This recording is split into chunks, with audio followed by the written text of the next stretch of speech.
this is Daniel G Garza, founder of the OstoMen Facebook page. It's a page for men with ostomies, ilostomies, and I'm forgetting the third one. I just forgot the third one. Urostomy? Thank you. Yeah. And basically a group for men to talk about our personal issues. There are many pages that are inclusive of men and women, but there were certain issues that I thought were exclusive to men, and sometimes we need a safe space where we can talk about those things. So this page founded in 2019. We have about 20 members at the moment, and we are recording this on June 6th, 2020. And this is the very first Zoom meeting that I'm hosting, mainly just to get some of the things off our chest, get some comments out there, talk about some things that we see on some of the other boards that maybe we're not going to fix it. We're not going to give you a prescription or tell you how to live your life, but definitely give you an insight on how we do things and how they work for us. The guest today, and maybe some more people will join us while we're talking, we hope so. Eric. Hi, Eric. Hi, how are you? I'm doing well. How are you doing? Awesome. It's my day off, so it's great. Nice. Well, thank you for taking time to join me on your day off. Thank you for having me. I'm gonna change my while you talk and introduce yourself. Let me change my earbuds.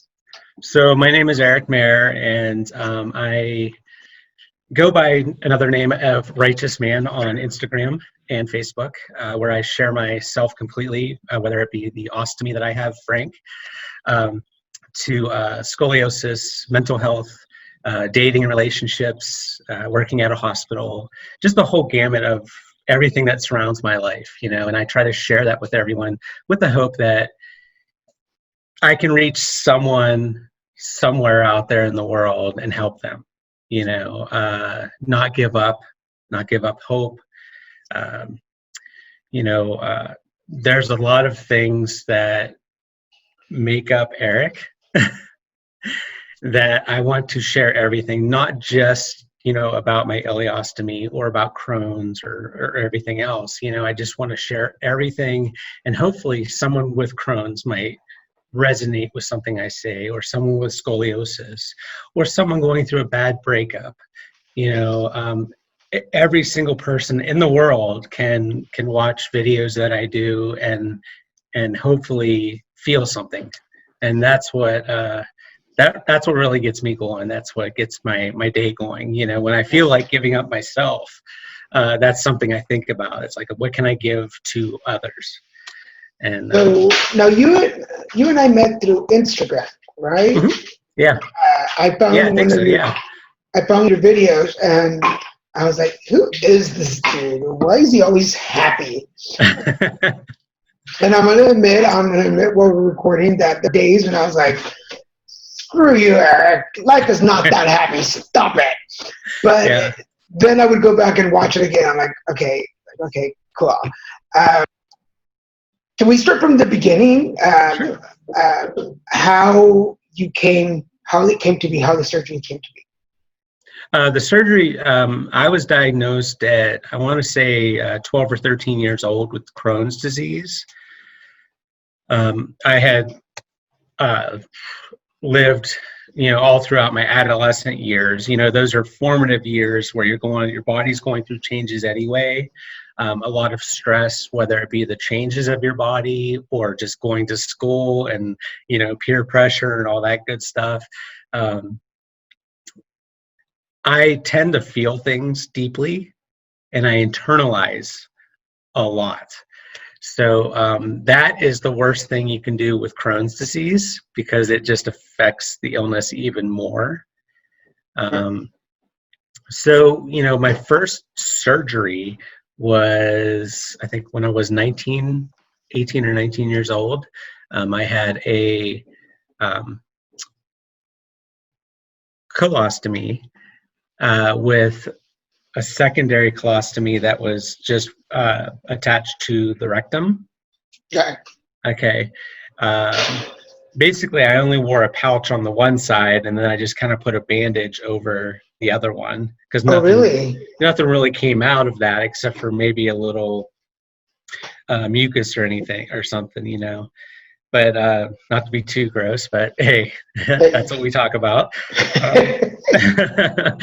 And I work in the medical field, so I talk disgusting things all the time. You know? I feel like, and I don't want to make this sound like it's just a one-sided interview. We want to have a conversation, but I feel like anytime you talk about anything that has to do with ostomies, there's always a gross factor to it. You just there is. For lack of better, no pun intended, it just comes out. We're talking exactly. I mean, we're talking about a poop. Yeah. You know, that's it. You know, so. But yeah, you know, so when I was that was around 18, and then I lived for about 3 or 4 months with an ostomy. It was a different experience, but I still went out with my friends. You know, at that time I was kind of in a dark phase of my life where I was partying all the time, so I was still going out and partying and all that other stuff. And What do you think there was a connection between both things? going out and treating myself horribly? Yeah. Absolutely. It was well, it's PTSD basically is what it is. You know, you're traumatized. When I had my first surgery for my first ostomy, I was rushed to the hospital, or my mom actually drove me to the hospital in Pittsburgh, Pennsylvania, because I lived back east at the time.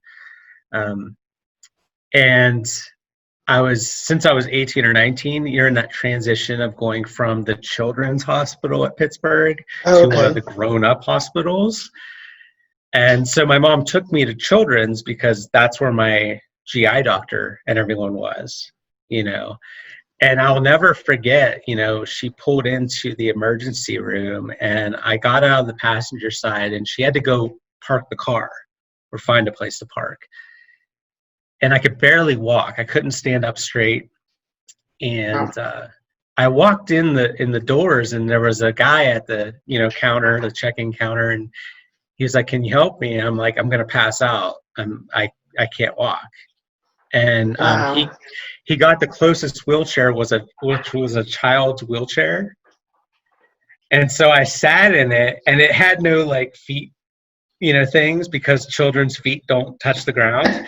So like he's pushing me and rushing me to the ER area, and my feet are just dragging. Like I couldn't raise my legs because I was so weak. Wow. And I only laugh because I've been in situations similar where you just end up at the emergency room and you're just like, whatever. That if anybody else was watching, it looks like something out of a scum or a comedy, right? Yeah. Yeah, it was crazy. And I'll never forget, you know, once they got me into the ER and they had me, of course, lay on the exam table, and I could barely like lay flat because my stomach, apparently after they went in, they found that an abscess had burst. Oh, wow. And it was filling my body cavity up, like around all my organs with, you know, fluid. Wow. And an infection, basically. It got to the point, you know, I wasn't eating anything at that time. I was throwing up constantly. And I think I was just more afraid to go to the hospital. And my mom was like, either you come with me now or I'm calling an ambulance. Wow. Because I was just I could not get out of bed for days. And I was just throwing up constantly. Wow. And that was, but that wasn't the first surgery. You already had surgery by then, right? No, that was the first time. That was the first surgery. This is the first time. So just for everybody who's watching the video, we'll share our stories along the way so that you guys can follow along where you started and where you are now. Because I come from the cancer side. Mm-hmm. So I was diagnosed with anal cancer in 2015. And I always joke about this because I was diagnosed on Cinco de Mayo. I'm like, that's how Mexican I am. I was diagnosed with Yeah. Cinco de Mayo, and I did chemo and radiation, and then radiation unfortunately caused a lot of damage in my butt, basically, and Yeah. um, the fistulas, and it just a lot of issues. And fortunately, it killed the cancer, but it also took part of my sphincter. Yeah, So it killed the cells in there too. yeah, Yeah. so the doctor was like, either we do the surgery, the colonoscopy. I mean, yes, and Colostomy, yeah. or you have to wear diapers for the rest of your life. And okay, for those of you watching, I do stand up, so a lot of my things come with jokes. And so I was told that the diapers gave me a great ass, but they weren't very convenient when you travel a lot. So, but I finished surgery. I'm sorry, I finished chemo and radiation on 4th of July. This is Wow. I started on Cinco de Mayo and I ended up 4th of July. So it was the whole summer. And almost immediately, like the conversation started about surgery. And I was like, no, no, no. Let's see what happens. And then there was a suggestion to do um, oxygen tank. Mhm. Uh, yeah, hyperbaric chamber treatments. There we go. And there were 40 rounds we were going to do. And we said, well, let's do that and see what happens. Let's see if any cells. It was a real long shot. We Oh yeah. knew this, but if anything else, it healed other problems. It gave me gray hair. It helped with my skin. I kept joking with the technicians there that they would tell me that this was the same chamber that Michael Jackson had. And I kept telling them, am I coming out whiter, and will I be able to dance and sing? And they were like, no, it's not a miracle worker. It's not going to do that. So no, it didn't happen. But we did the 40 rounds, and some things improved, but uh, I went through Christmas. Yeah. Um, and then in January we finished, and there wasn't any major improvement. So April 1st, this is how I remember all my things because they all land like on holidays. Yeah. April Fool's Day 2016, April 1st of 2016 is when I had Wow. my surgery. And uh, I don't know, I think I was just ready because you talk about and I'll get back to you, but you talk about your going to the emergency room. I think my worst Mhm. moment before my surgery was because there was fistulas and a lot of leakage. Yeah. There were times when I had to shower like 5 times a day because it was just Yeah. messy.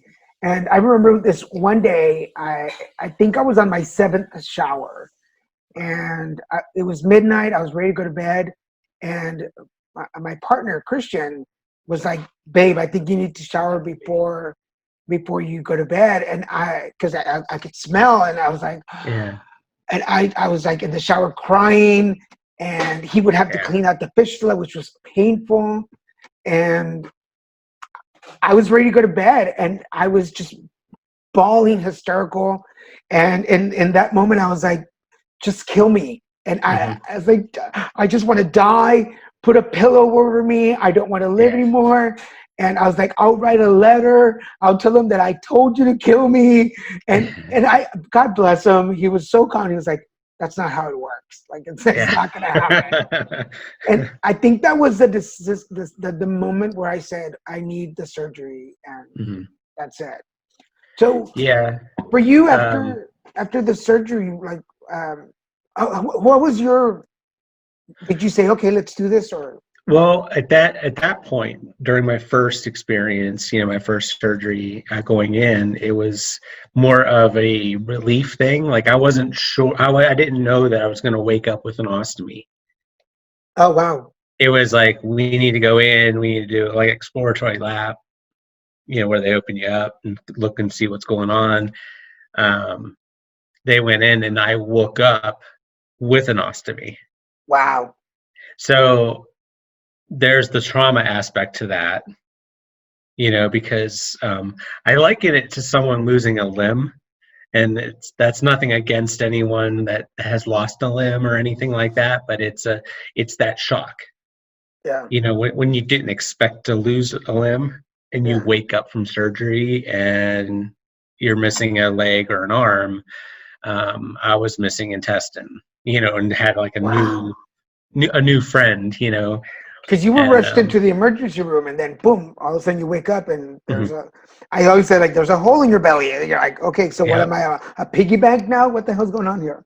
And not only did I have the one, I had the two. So I Oh had shoot! the actual colostomy and then the stump that went to the anus. So it was Wow! just like a hole through my body, basically. Wow! Yeah. So that was quite a shock. I went through a lot of, uh, in probably in that visit, that hospital visit, I uh, reached out to my higher power, Yeah. which I'm sure a lot of us do when we're in situations like that. But it got so bad to the point where I started praying to all the deities. Yeah. I get that. So it's like, okay, well, I'm going to go ahead and pray to this deity and this God and everything else, and uh, I became angry, Yeah. because the pain didn't stop. The what I considered the why me misfortune never stopped. And um, But I feel like we okay, since we're talking honestly, and this is yeah, go we ahead, hope hit me. we hope that if you're watching this, either you're going through it, or or you're a caregiver, or you're about to go into the situation. Mhm. Um, I feel like, because I did it too, as much as because I've been clean and sober almost 13 years Mhm. as we're recording this, and Congratulations. thank you. And so I get the higher power thing, and I'm like, I'm there, and I was raised Catholic, so God, I'm all, but Same. yeah, but there still was that moment in the hospital where, like, even for me, that I knew I was going to have a surgery, that I woke up from it going, screw you, like, Yeah. screw you, like, what the hell, like, don't you have somebody else to pick on, like how many more tests do I need to go through to prove to you that I'm faithful and I'm hopeful? Like what is this? And mind you, at this point, I understand in my heart and in my spirit why I was put through this. But at the moment, I feel like sometimes we need permission to go, screw you, and do Yeah. the fist in the air, like, right? Yeah. I mean, it's we are emotional beings. Everything that we do is based off of emotion. And during that time, that struggle, we're pushed to our limits. Yeah, I don't know if that makes any sense, yeah, but yeah, I mean, we can see it now with the pandemic and everything going on, around the world. People are stuck at home. yeah, People aren't having the human contact, even like physically contact, that they normally would, at work and stuff like that. So uh, that has a negative effect on people, extreme negative effect. And we see it, we see it now with different things that unfortunately are going on. Um, but, during that time, of course, I was younger, you know, uh, and didn't have the wisdom that I have now. um, I just was so angry. I was angry at not only my higher power, I was angry at the world. I was angry at even myself, and just super. My depression was just crazy. To where I would do anything. I didn't care what I did, or what I put in my body. It didn't matter to me. Um, and I think I mentioned to you before is, one one thing when I was, partying and everything else like that was my hope of not waking up, to not experience the pain of Crohn's and everything else that went with it, because I had fistulizing Crohn's, so I do know what fistulas are like, and they are horrible. Right. But and one of the reasons I was like, I get it, because like I don't miss drinking, like I don't miss getting drunk, but I was a crackhead for many years, and when I was because the pain of the cancer, I lived with that, not knowing that it was cancer, for about a year.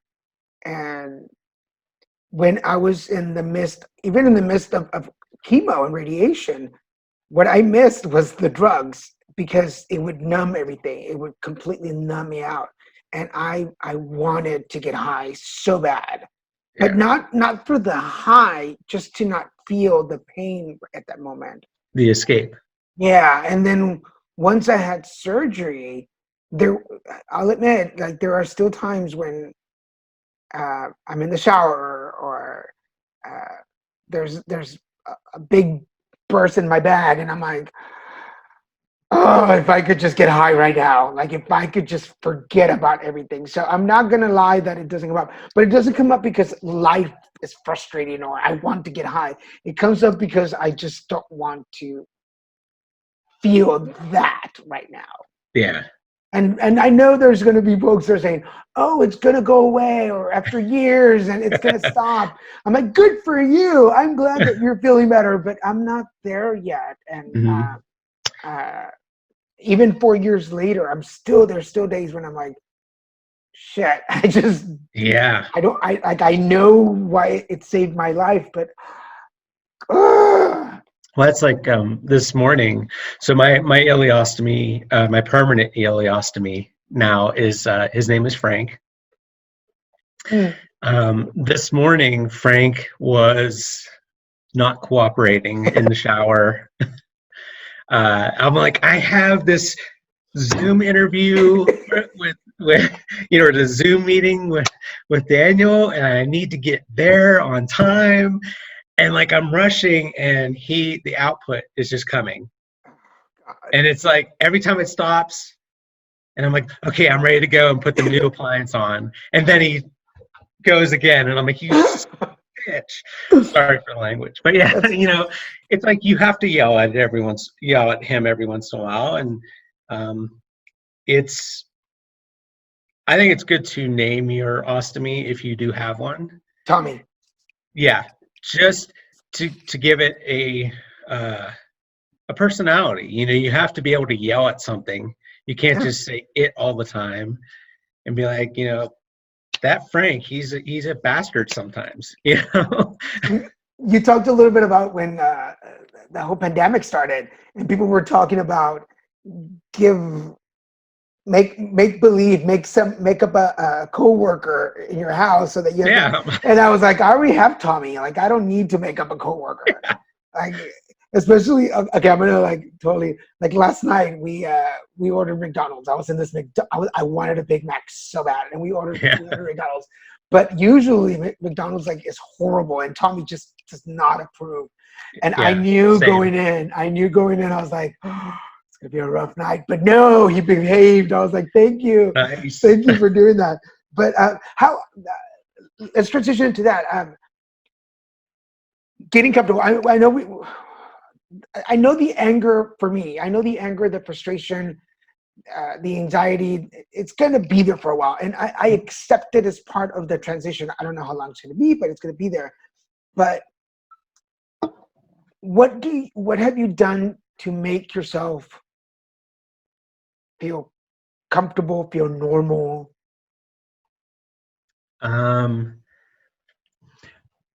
There's a few things. One thing is I got into fitness. You know this because you see my posts. I weighed like 230 pounds of it wasn't muscle. It was for me a treat, eating horribly. I'm an emotional eater, I'll admit. If I get start getting depressed or my anxiety might be up, I might not eat the best things. Okay. So I like, pizza and tacos. Hey, tacos are life, and They are. I'll explain that story in a minute. Yeah. So I mean, I don't know. I So mean, are you so still? Because fitness is one thing, but then, sharing myself, like I said, on social media, um, that fills me with goodness. You know what I mean? When I'm able to help other people in any way, shape, or form, that makes me feel good and keeps the anxiety and depression at bay. So when I can see that I'm helping people, that really helps. you know, um, but it's I run interesting. the non. Yeah, I'm go sorry. ahead. It's interesting. I'm sorry because you talk about social media because we're both social media guys. We Hmm. both have that in common. There's a passion and there's a need to share, to normalize everything we're going through, Yeah. to make other people feel like anything that I go through is okay. Because interesting enough, as I was waiting to get on the call, I found in Facebook memories a picture that I took back in 2014, 15, that says, "You create your own stage, the audience is waiting." Mm.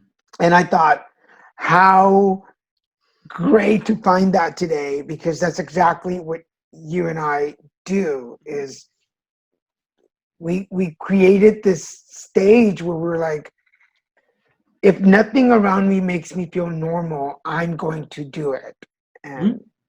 and and let the world see what my day looks like. And I'm sorry, keep going here. So you work out? No, yeah. So I work out. I do the social media thing, which gives me a platform Yeah. to help others. I work at the hospital, which, even though I don't always deal directly with the patients, if I'm walking through the hallway, I deal with family members. I deal with coworkers. There's a lot of contact that I have every day, and I'm hoping, that I can help people. You know, uh, Whether it be giving a hug to someone that needs it.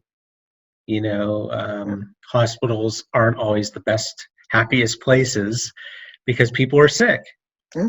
You know, um, so if there's a family member out in the hallway, I'm always willing to give a hug if they want one. I know it's a little limited right now with the whole touching thing, Yeah. but But people can tell. I feel like people can tell when you've been through stuff.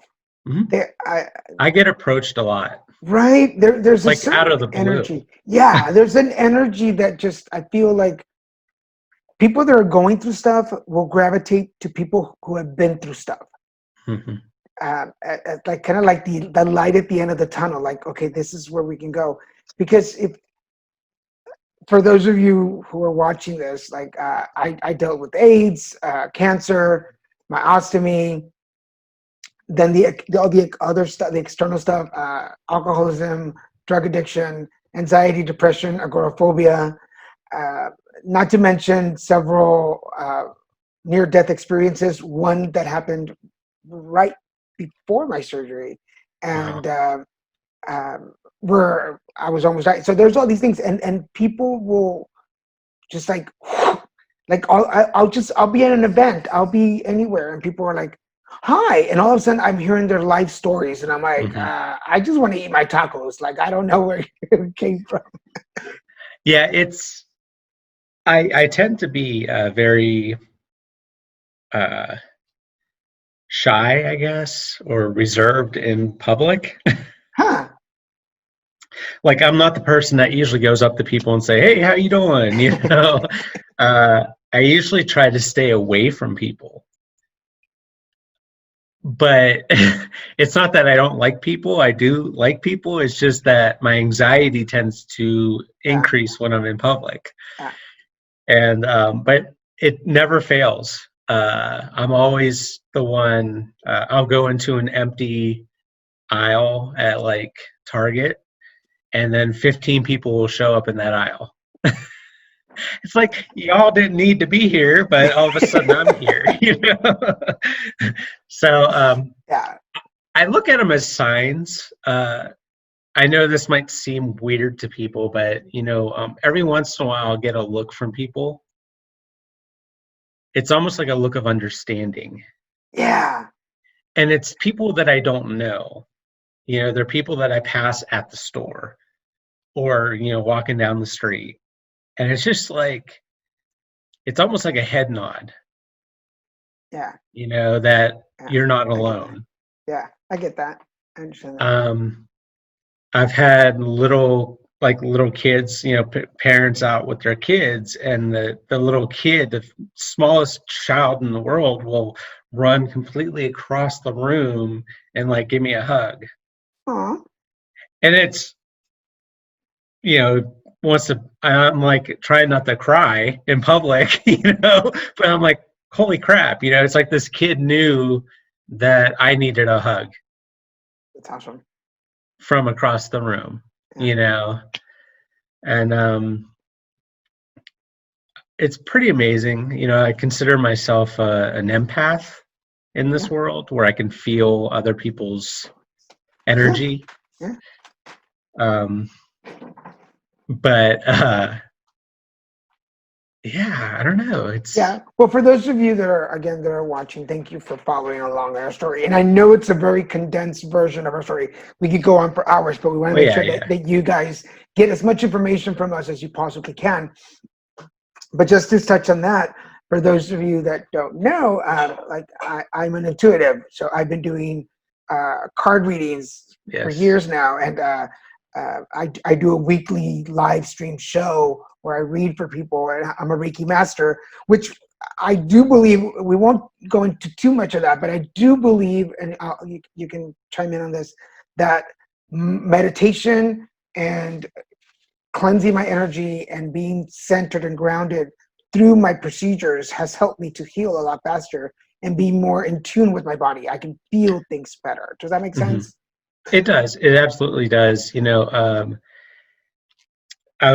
the pandemic thing first came out, I'm just going to bring that out, is I was extremely scared, as I think a lot of people with autoimmune issues were, when it first hit.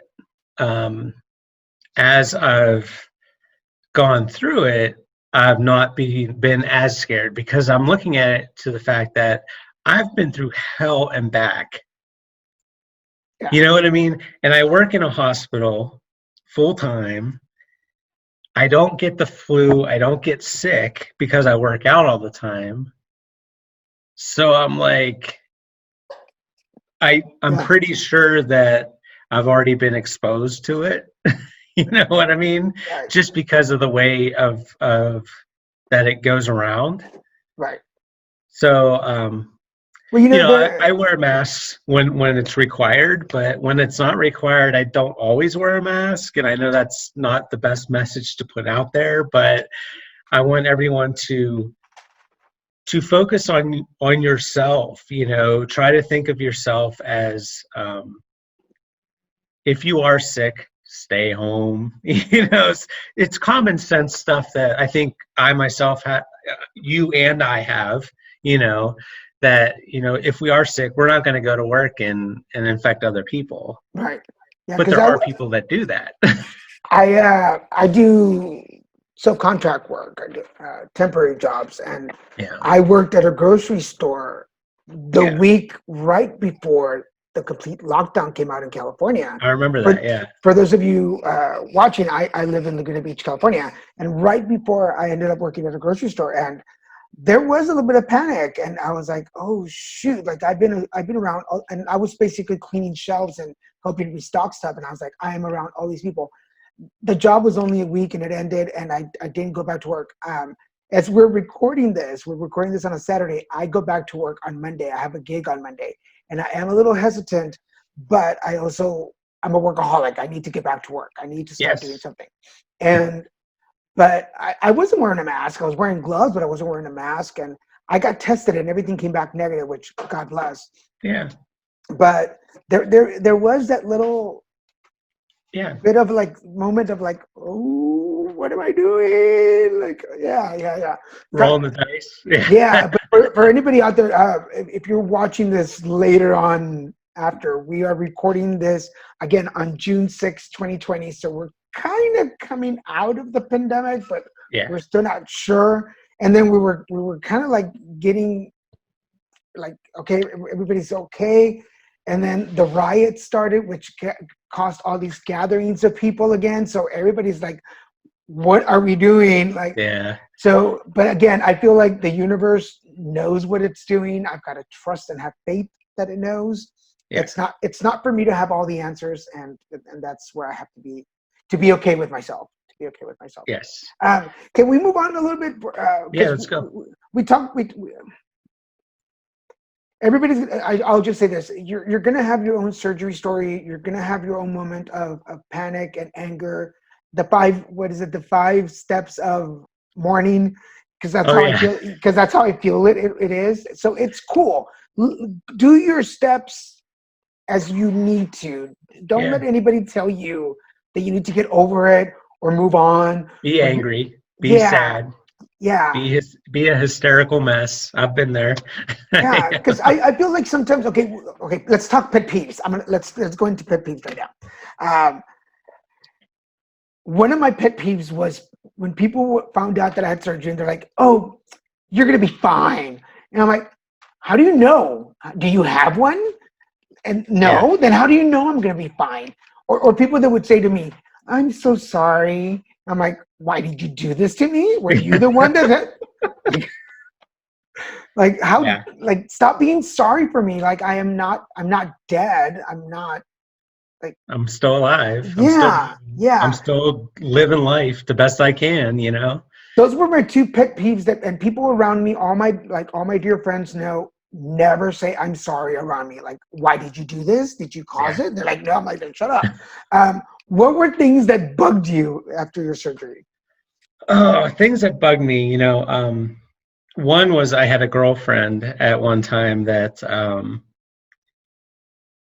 asked me when I was going to be fixed. Oh. And this was after I already explained that my ostomy was permanent. Wow. Yeah, so I was just like, that to me, that was saying, you're not good enough how you are right now. Wow. You know what I mean? That's probably not what she was meaning. You know, I'm hoping that she wasn't that kind of person, but it kind of floored me, you know. So I'm not with that person anymore. You know, because we're already trying to. I don't know about you, like Tommy has been such a part of me, and people around me, like everybody knows when I say Tommy, they know who I'm talking about. It's a good thing I'm not dating a guy named Tommy, because it would be really awkward. But Tommy's an asshole. Yeah, literally. That's a good one. I'm so glad that my partner, because Christian and I met in 2012. I had my surgery in 2016, so we've been together for 4 years already, and he was my caregiver during cancer. So by the time the surgery came around, he was okay. At least, I mean, we've had conversations, and he's never not felt it. Never felt to me like he wasn't okay with it. I think I'm the one with the issues. I have more intimacy issues. I do. Yeah, and which is one of the reasons I started OstoMen. It was because I felt like I love the threads that are out there, and I love the pages out there, but I felt like sometimes I wanted to talk about men's sex. Stuff.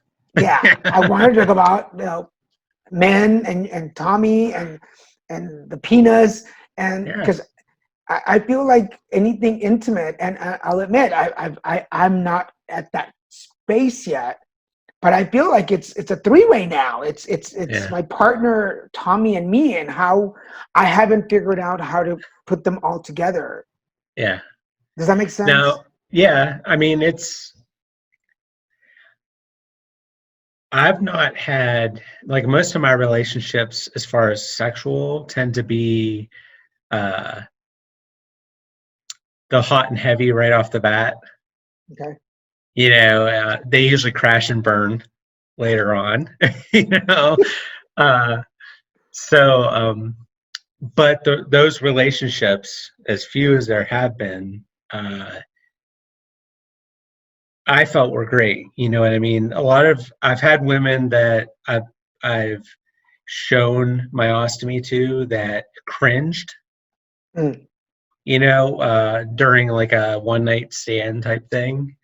But then I've had other women that didn't care whatsoever, and we still did, had sex and stuff like that. So I guess it just depends on the people, Yeah. and how they react to things. Now I know people are out there watching this and they're thinking, but what do you like? Because I wear the straps, Yeah. the whole body, like it covers my whole belly. It's just like a band that. Is it the I can't remember the name of it. Yes, but it's basically this piece of fabric. It's like it looks like a tube top over my belly, Yeah. basically, and it just covers Yes, I think everything. I've seen you wear it before. Yeah, and I wore one, and there's a picture out there from our trip to Hawaii. The bathing suit. I Yeah. bought a black one that's basically bathing suit material, and I just wore it, and it's black, and my bathing suit was black, so it just looks like I just looked basically like an old man with my bathing suit up to my belly With your button. pants all the way Yeah, yeah, but nobody cared. Mhm. It was the first time that I was out in public without a shirt on, and we were actually buying sunglasses at this little hut by the pool, and I in my perception, I kept thinking the sales guy is noticing this, so I should say something. Like I need to say something. I must say something. And I think his big goal was selling a pair of shades. That was his big Yeah, thing. he didn't give a shit about all this other stuff. Yeah. None. And nobody around the pool cared. Yeah. Uh, what I was wearing, it was me, and I think that's been the biggest thing. It's me. Yeah. But when you've had sex, Hmm? do you wear something to protect the bag? So, there's been a lot of times where I've just worn like a shirt, like a t-shirt, Okay. um, before, typically before I, if things are starting to get a little heavy, I might go run to the bathroom real quick Ah, to make sure it's completely empty. yes. you know, um, I've not yet really had a lot of experiences with my shirt off, during. Yeah. And that's something that eventually I would like to get to. There was one girl where I think I had my shirt off. Yeah, I did a couple times, but, um, you know, uh, because I opened up to that one girl more than the others, Yeah. when things went south with that relationship, when that relationship expired, it hurt more Got it. because it was like, oh, I really opened up to this one and they still ended up leaving me, and that's more of an abandonment issue, but I get that. Yeah.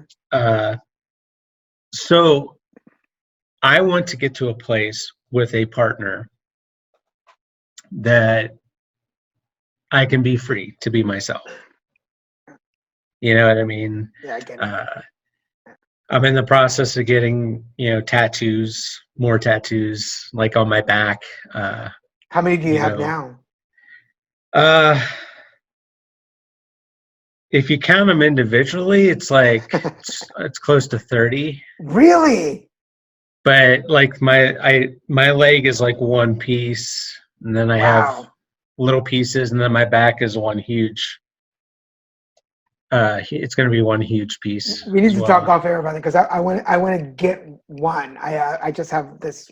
Which was your favorite? Just for people, because I'm sure everybody's gonna ask. What's your favorite? Which is my favorite? Yeah. Do you have a favorite? No, every Which single one. which one was your first? My first was a this is cliche. It was a tribal armband Ah, because back in the 90s. you're such a dude. Yeah, yeah, that was my very first one. I won a shark on my chest. Oh, Uh, okay. that's my goal. But at first, I need to work out, and since I hate exercising, that's gonna take a little time. But I'm turning 50 this year. I'll be 50 Okay. December 26th. So I'm thinking that maybe for my birthday, I will do that. You We'll see. should. You guys need to come back and follow us and see if that happens. Yeah. Um, so I want to make sure we stick to an hour. We're almost at the Yeah. hour, but um, food. So one of the big things that I see on some of the threads is people food. There is this fear because people write, "I'm so scared of eating this. I'm fearing this. I'm scared of that," and I'm like, wow, at least me talking to myself, like you can't live in fear of food. You just got to try some stuff, and we kind of talked about that before we started Hmm. recording. Um, my thing that I cannot touch is dairy, and lactose kills me. Although Hmm. there's been times when Tommy has been cooperative because I love jalapeno poppers, and one day I bought them and they had cream cheese and I didn't take any lactose pills and I ate them and like halfway through I was like, "What are you doing?" And it was that moment on the couch going, "It's coming, it's coming." And I was like, "Oh, nothing happened. Okay, Yeah. Tommy, thank you for cooperating today." Yeah. But for the most part, any little bit of butter, like people at restaurants cannot lie to me when I ask them, "Is there dairy in this?" And they're like, "No." I'm like, "Any butter?" And they're like, "No." I'm like, "Okay." One bite, 5 minutes later, I'm like, I'll be back. It's like, damn you, Tommy. Does that make sense? Yeah. It definitely does. And as I explained earlier, is each one of us, each ostomate is different. Every single one of us is different as far as our digestion goes. Uh, what you may be able to eat, I might not be able to eat. So it's a Yeah. matter of just trying everything.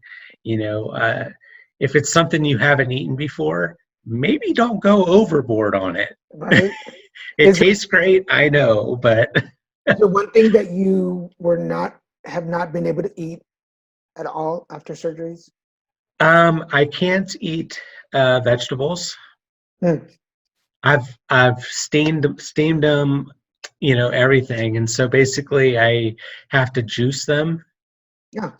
The primary thing that digests well with me is carbs, like breads and stuff like that, which is unfortunate because that also holds a lot of sugar and puts on the poundage, But Uh, that's one thing that I like. Okay, because we're gonna talk doctors for a little bit, as long as we're talking about food and stuff. mhm. I have had issue because I'm diabetic, and not every nutritionist understands ostomies. No. And when they tell me, yeah, like you need to eat more raw vegetables. Fiber is your friend, and I'm like, no, fiber is not my No, I friend. don't have a colon. Fiber's not my friend. I tell because I'm an entertainer, I'm an advocate, and a Reiki master. So I do travel around a lot. I move around a Yeah. lot, and I travel across the country sometimes.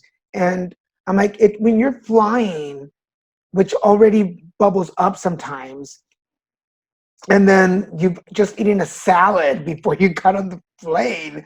Like, it's not going to work well. And Yeah. I'm like, it's not going to function well. I don't, it frustrates me that they don't understand that. So luckily I have a nutritionist right now that I'm working with who has worked with people with ostomies and understands the procedure. So I told him from the beginning, and the very, very first conversation we had, I told him, here is my history. Before you even say a word, here is my history so that you know where I'm coming from. And he was like, okay, I'm going to call you back. And he took about 2 weeks. The conversation lasted like 10 minutes. He hung up. Yeah. He called me in 2 weeks. He goes, okay, I've done some homework. I've met with some people. I've met with some doctors. I can suggest things now. I'm like, good. I said, because if your first word is eat more vegetables, I am hanging up on you. I said, and I will Yelp review you right now. Yeah, it's bad. I've not been able to find a nutritionist. It's nothing against nutritionists, but like as you just said, not a lot of them know about the digestion of ostomates.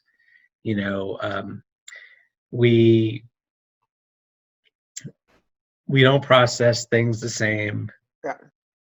And they have to understand that, before they start speaking out. Especially on social media, there's a lot of people with a lot of cures and everything. I had one yesterday, and I was going to respond, but I just deleted their comment. They were promoting something that cures Crohn's. Oh. And it pissed me off to no end because I work in the medical field. I work with my GI doctors. I would be the first to know if there was something out there, or if there was something that helped with ostomy digestion. So that really frustrates me. And what more so frustrates me is that other people might fall for it. Yeah. The scam, other ostomates who are just looking for some relief or some help out there might fall for some snake oil, if you might say. So if you're watching this and I've posted it in an ostomy page and you happen to watch this, by all means, the threads were a savior for me when I first got my surgery. I was able to go in there and search information. And remember, there is a search tab on Facebook or on any thread. There's always a search. So if you are curious, go to the search and type in what you're looking for so that you go there. It's easier than having and less headaches, because I remember posting questions and getting 200 messages back. And then everybody has a different opinion, and then it becomes overwhelming, and I can understand frustration. So my suggestion is, if you go into a new thread, if you're new, if you're a caregiver, whatever, search and search for the things that you need versus starting a whole new thread, because you will get bombarded with opinions and and we're also individual. The one that I read more about is corn. People have we have this obsession about ostomies and not eating corn. I love corn. I eat it often. Me and my boyfriend love corn on the cob, Mexican style. We love the elote. But I've learned. I mean, I know what's going to happen. I know what's going to come out. I know to chew your corn a lot. Because it's gonna happen. I know I love salsas. We make really hot salsas, but I also know what's gonna happen. I don't live in fear of it. I just know what's gonna happen. I found myself that I plan more.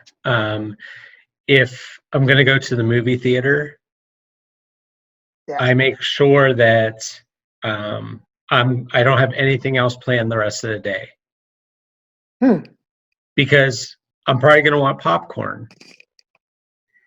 And I'm going to eat that popcorn, but I'm going to pay for it later. Oh, definitely. Yes. And I'd rather be home to where if I'm in pain or if I have a leak from Frank, that I'm home and I can take care of it at home. Yeah. You know, I plan my outings. Like if I'm going out with friends or something like that, I plan accordingly on like when I eat my meals, what I eat early in the day to where what I can eat later on at night when I'm out with them. Uh, so there's a lot of planning going on. I think a lot of people do even get offended in certain households if you don't eat something. Yeah. You know, I know I've experienced that all throughout my life, you know, but, you know, they have to understand if they understand you and know you, it's not typically a big deal. But if it's someone who doesn't know you or your situation, they could take offense to you not wanting to eat that food. Yeah. You I plan, like, if we're gonna go to friends' houses, I always have like uh, either Gas X or Tums with gas relief with Yeah, me, or lactose pills because I know dairy's gonna affect. So if I know we're gonna go somewhere that I don't know how they cook or they don't know me well enough, because I have friends uh, who know that I don't do dairy and what that's gonna cause. So like I have a really good friend of mine who loves to put cheese in her refried beans, and they're delicious. They're that so sounds great. yummy. Yes, but she will always make a little bowl for me with no cheese, and That's she knows awesome. that's for Daniel. Yeah, Or she will put butter and stuff, and she's like, "I made this with like no butter for you," and I'm like, "Oh, perfect." Like I know, like, but it's people that know. But if I go somewhere that I don't know or a new restaurant that we want to try out, then I pack my little bag of, and then I always have an extra change for Tommy just in case something should yeah, happen. Okay, because this is really disgusting, but we said we would talk disgusting for people. And this is more so that for you watching this, you know that you're probably not the only one that's ever gone through this. I yeah. went to a Chinese buffet restaurant once, and I tried new stuff, and I went into the bathroom and um, tried to clean my bag out, and all of a sudden Tommy just decided to just throw up over everything, and I immediately put the bag back on, wiped down as much as I could. My friend was paying. I walked out. I go, "We gotta go now." And he's like, what's up? I'm like, "Now, let's go." He's like, "What's up?" I'm like, "Tommy just messed up in the bathroom." He's like, "Oh, let's go." So that was a mental note for me. Like, if you're like, carry your pills all the time because you don't know what people put in their food. Not that Yeah. it's bad, it's just that people put dairy and butters and oils, and if your body can't process that, then you need to be prepared. So don't be. My suggestion is, don't be scared. Don't fear going out. Don't No, go have a you got good to go time. out. You got to live life as Yeah, much as you can. Um, I've done numerous things with an ostomy, you know, as far as physical activity, tough mudder and hiking and everything else. And definitely, you know, go out, eat what you can with, you know, when you go out. I usually look at menus and I'm like, you can look at a menu and kind of get an idea of how your body's going to react. You'll get to that point if you haven't already. yeah. You know, I can go to a restaurant and be like, okay, this looks really good, but what am I doing after this restaurant trip? Yeah. You know, can I deal with a little bit of pain later on or Yeah. some discomfort? Or should I stick with this other item, which I know will digest pretty smoothly? Yeah, because you talked about the popcorn. Mhm. I love popcorn, Yeah, me and too. but I get bloated, and then the bloating will pull on the wafer on the base, and Yeah, it'll stretch it, and it hurts. And if I don't have anything to reduce the bloating, I sit there in pain for a while, and it's like, and people usually, again, I've also read on some threads where people are like, "Oh, I don't go to gatherings. I don't hang out with my friends." I'm hmm, like, "Well, they'll learn. You teach them, and you yeah, educate them. Like, hey, I'm not pissed off. I'm not enjoying this. It's just that there's something discomfort." And over the last several years, the people that we normally hang out with know. They just know. Like, Yeah. and it's just something normal now. It doesn't really interfere with anything. The only thing that and I cried so much that day.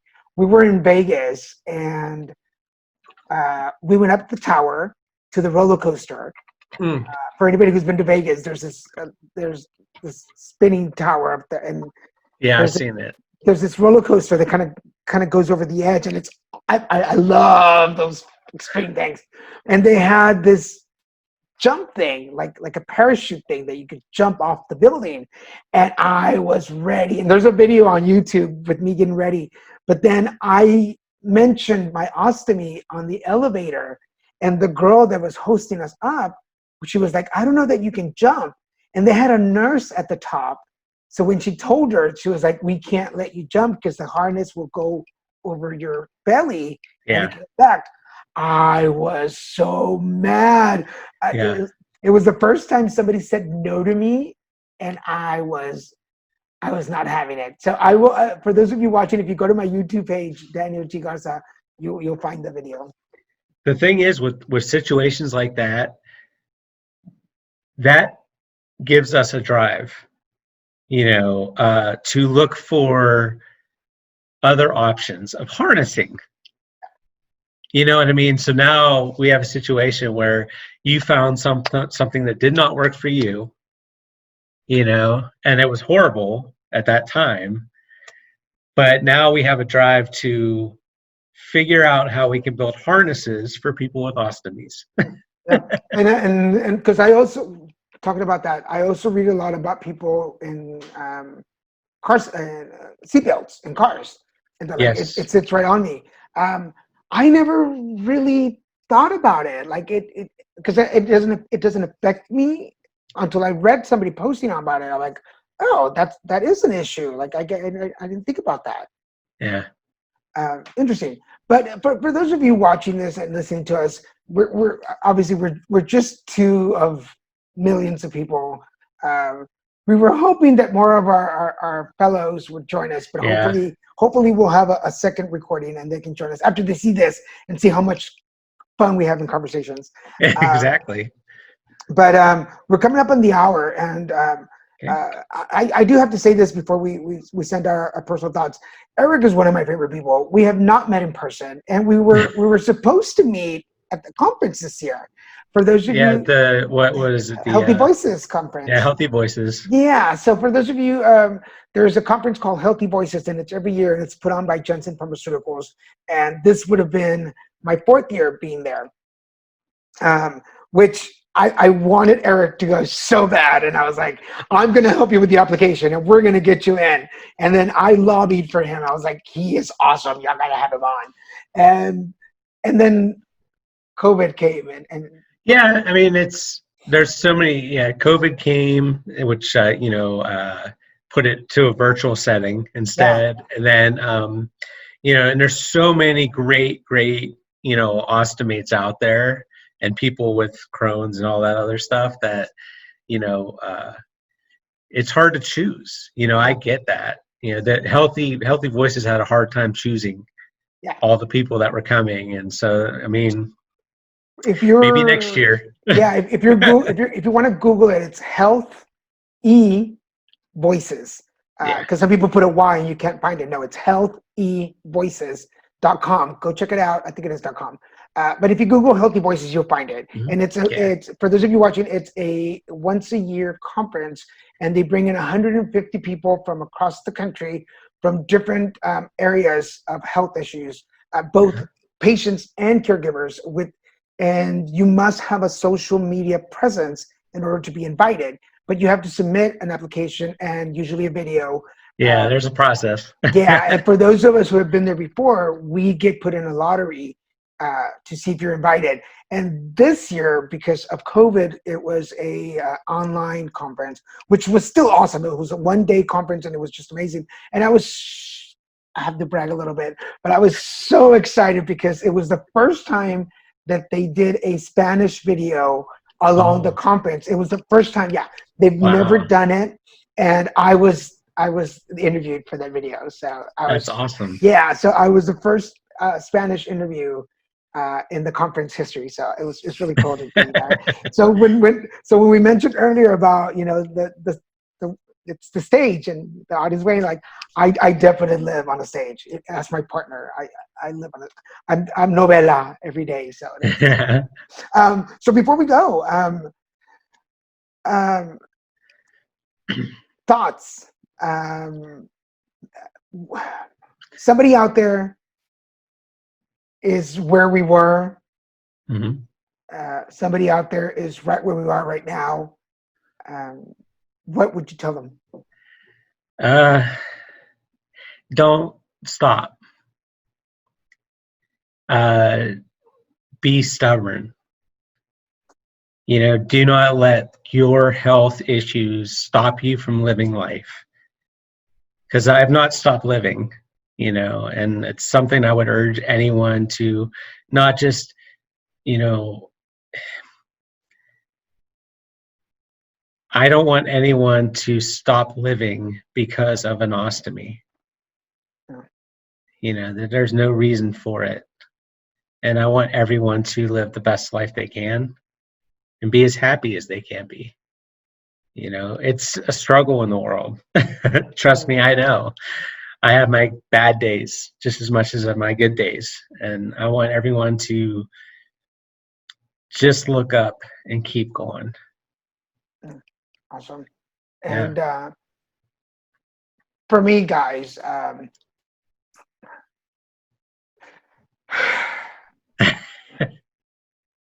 look, nobody said life was going to be perfect all the time. We weren't born with some guarantee. You can send back your life and get a new one if something goes wrong. So this happened, and it's there. But the alternative could have been you're hurting, you're in pain all the time, or you could not be here. And if you're hearing this message, then there's a purpose for you to be here. And it's not up to us to tell you what it is. You don't have to mirror our lives. You just have to go in and live your best life the best way you know how. And if right now you're sitting at home watching this and you're like, I just can't do it, I can't go, then don't do it. But eventually you're going to have to, because the world is not going to stop and wait for you. We're going to keep moving on, but we'll let you catch up when you're ready. So sit there and cry a little, mourn a little, get mad a lot if you have to. Push through those fears, and then I can guarantee you, if you push through those fears, there is a brighter, better light at the end of that tunnel than where you are sitting right now. I guarantee you that, because I was there. There's a country song that says, if you're going through hell, keep on going, because the devil might not even know you're there. And I'm paraphrasing the song, but wow. just keep going. I tell you that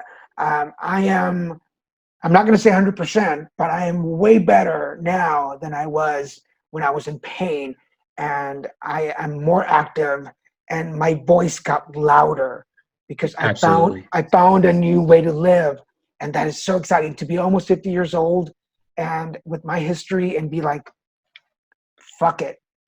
That's right. Look at me, fuck it. Great hair, good skin. That's right. And nobody stops me. So keep going. Eric, man, I'm so glad you got your Zoom connected. I know. I'm excited. Thank you for having me. I appreciate this more than anything. You don't even know. This will not be the last conversation. If you're watching this and you want to be part of the conversation, if you've gone through something totally different from we have, if you are watching this and you're a female and you might want to talk about what your experiences are, let us know. You can email me at Daniel G Garza at Lilmesicanproductions.com, and I'll put that in the comments so you can see that. It's LILMESICAN Productions, all one word.com. Daniel G Garza at Lilmesicanproductions.com, and send me an email or find me on any of the social media. Eric, where can they find you? They can find me at A_righteous_man. I'm on Instagram, Twitter, Facebook. And yeah, that's where they can find me. And I believe there's an email link in there that they can send me an email if they choose to, or just message me on social media. Is probably your best bet. And I'll respond as quick as I can. I promise. So if you're watching, either it's right here, right now, or it's down in the comments, or if it's on YouTube, it's down in the description. But check for it. I will post it. If you are not following Eric on Instagram, you should. Even if you're feeling at your worst, his peppy personality can be annoying sometimes if you're not up to it. But like me, I always go back and listen to it again, and I'm like, damn you, Eric. Okay, yeah, I get it. I listen to my own. Because you have a general beginning. You have a standard start to your videos that you always say, right? Good morning, everybody. I hope you're all having a beautiful day, wherever you're at in the world, something like that. Yes. And I'm like, damn you, Eric, shut up. You don't know me. I'm not having a good day today. But go check us out. And my information will be down below. Again, it's your journey, and we all have to go through it alone. You don't have to be lonely, but you do have to go through it on your own and learn who you are with ostomy. You just have to learn it, and no amount of reading, no amount of talking is going to give you the experiences that you need to get through it. And I say that from my own personal experience. It wasn't until I decided that I had to live with it that I needed. And this will give you an idea of where I know we're going over the hour, but this will give you an idea where my brain is. I was out of surgery 2 hours, waking up, and the first thing I said to Christian was, give me my phone. I need to do a video.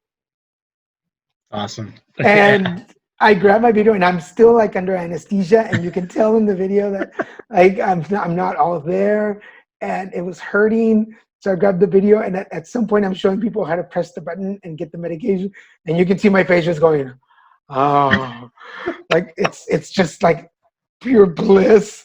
Which for a recovered addict was like, you mean I get this for free? Yes. I even called the nurse. I didn't call her fat, but I said like she's big or something. You have to go to YouTube. It's a whole series of videos on Tommy. But you won't learn unless you live your life. And then that's the purpose of this video, is to let you know that we have gone through what you're going through and in our own ways, and we want you to just experience life to the rest. Any last thoughts? Anything else before we go? I just hope that you're all having a beautiful day today, and that I love you. Anywhere in the world. Yeah, anywhere in the world. Take care of yourselves. Thank you, guys.